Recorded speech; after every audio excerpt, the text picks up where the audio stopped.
안녕하세요. 17년째 보험 소비자와 사고 피해자 분들을 위해 보험 보상 현장에서 일하고 있는 독립손해사정사 김지윤입니다. 오늘은 태아보험과 어린이보험에서 반드시 알고 계셔야 할 질병 후유장애 특약에 대해 말씀드리겠습니다. 많은 부모님들께서 태아보험이나 어린이보험을 준비하실 때 입원비, 수술비, 암진단비는 꼼꼼히 보시는데 질병 후유장애 특약은 중요성을 잘 모르고 지나가는 경우가 많습니다. 하지만 이 특약은 치료가 끝난 이후에도 아이에게 장애가 남았을 때 수천만 원에서 많게는 1억 이상까지 지급될 수 있는 굉장히 중요한 고액 담보입니다. 아이가 오래 치료를 받았는데 기능 제한이나 장애가 남았다면 이 특약이 실제 보상에서 핵심이 되는 경우가 많습니다. 예를 들어 볼게요. 자폐나 뇌질환으로 인해 언어 표현에 제한이 남는 경우, 뇌병변으로 일상생활에서 보호자의 도움이 필요한 경우, 또 팔, 다리 또는 손가락 같은 지체 기능에 제한이 남는 경우 질병후유장애 평가 대상이 될 수 있습니다. 특히 어린이에서는 언어장애가 많이 문제되는데요. 약관상 말하는 기능에 심한 장애가 남으면 높은 장애율이 적용되고 뚜렷한 장애, 약간의 장애에 따라 장애율이 나뉘게 됩니다. 그리고 약관 시기에 따라 기준이 달라질 수 있습니다. 예를 들어 2018년 이전 약관은 언어장애 장애율 기준이 더 높게 적용되기도 합니다. 그래서 반드시 가입 시기와 약관 확인이 필요합니다. 여기서 가장 중요한 핵심이 있습니다.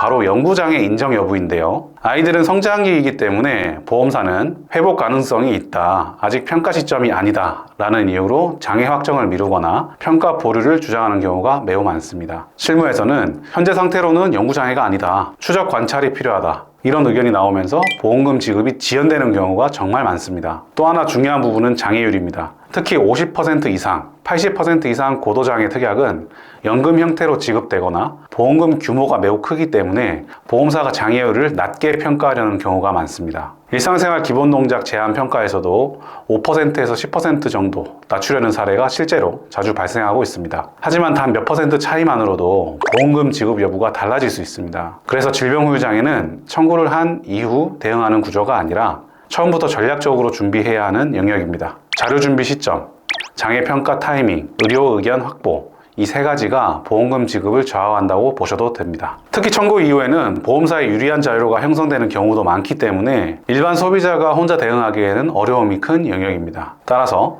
질병후유장애는 초기 단계부터 전문가 상담을 통해 평가 방향과 자료 준비 전략을 세우는 것이 중요합니다. 아이 보험에서 가장 큰 보험금이 나오는 특약이 바로 질병후유장애인 경우가 많습니다. 그래서 더 신중하게 접근하셔야 되겠는데요. 오늘 영상이 도움이 되셨다면 구독과 좋아요 부탁드리고요. 다음 시간에는 다른 중요한 보험 보상 정보로 다시 찾아오겠습니다. 영상 시청해 주셔서 감사합니다.